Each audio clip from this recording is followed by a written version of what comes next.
Right now, the Centre for Development and Enterprise says the country cannot afford a basic income grant. The CDE has released a new report which estimates that over 60% of South Africans live below the poverty line. For more on this, we are joined by the Centre's Ann Bernstein to just give us more details. Why does the CDE feel that we're not ready for a basic income grant? Well, it's not that we're not ready. The issue is, yes, we have terrible poverty and terrible unemployment, which is a key cause of our poverty, but we can't afford a basic income grant. Now, there are different proposals on the table, and they range from about 200 to 300 billion rand every single year to pay for a grant. And South Africa's spending is already unaffordable. We have rising debt, and it's just inconceivable where we would find the money for this. If you raise taxes for it, this will have an impact on economic growth and also job creation. So we're in a bind. South Africa's in a terrible situation.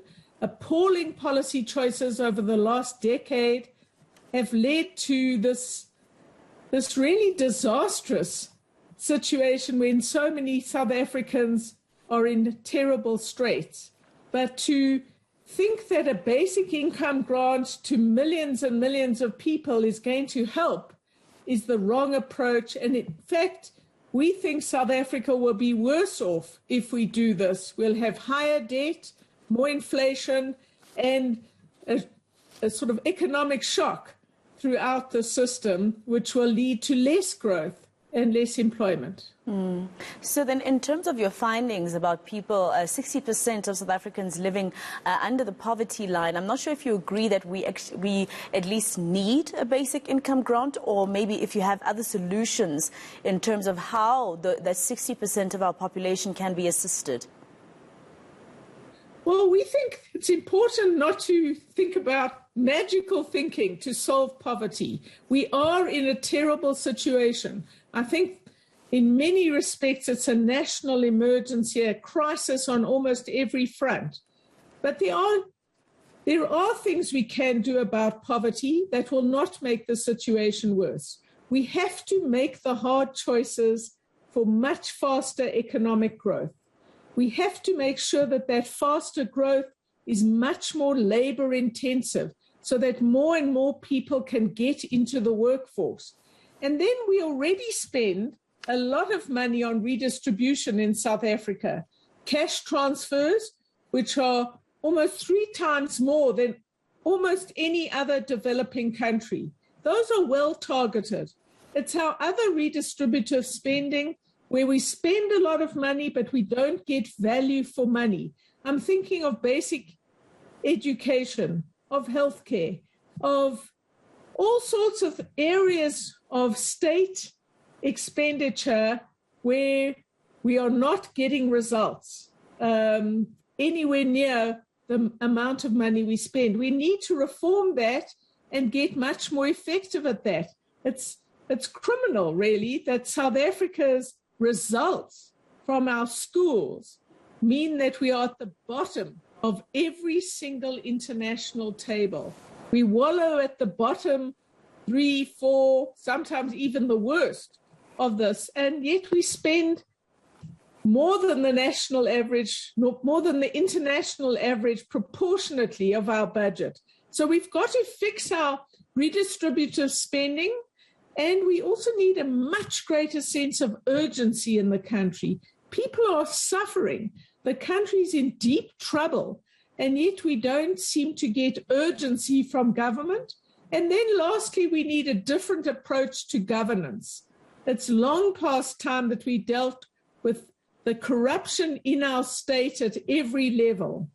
And we need to look at whether we have the right people in the cabinet and at the top levels of our civil service, because we're certainly not getting the results that South Africa needs. All right, so I've got a twofold question for you. Firstly, it's that, when it comes to the state being corrupt, yes, a lot of South Africans would agree, but of course there is the private sector which enables the state to become corrupt. So it's a vicious cycle, and it's not necessarily just one party that's doing this. It's quite a lot of people who are, for lack of a better term, messing us up.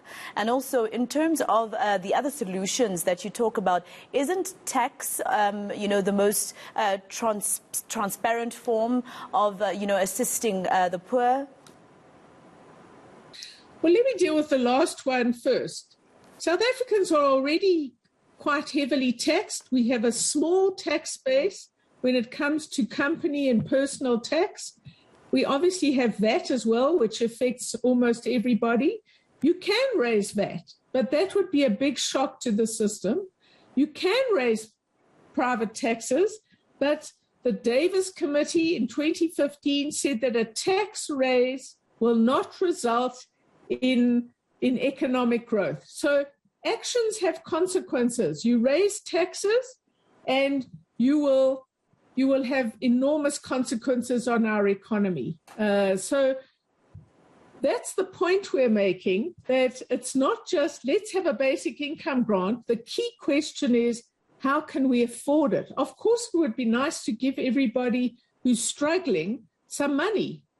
But even if you take into account the spending of that money, if people got a bigger grant, it wouldn't help with economic growth, because you're reducing our prospects for growth through raising taxes or any other method that we'll use to pay for that. So there are no free lunches here, and we're saying this is the wrong approach for South Africa. We will more than likely be worse off if we do that.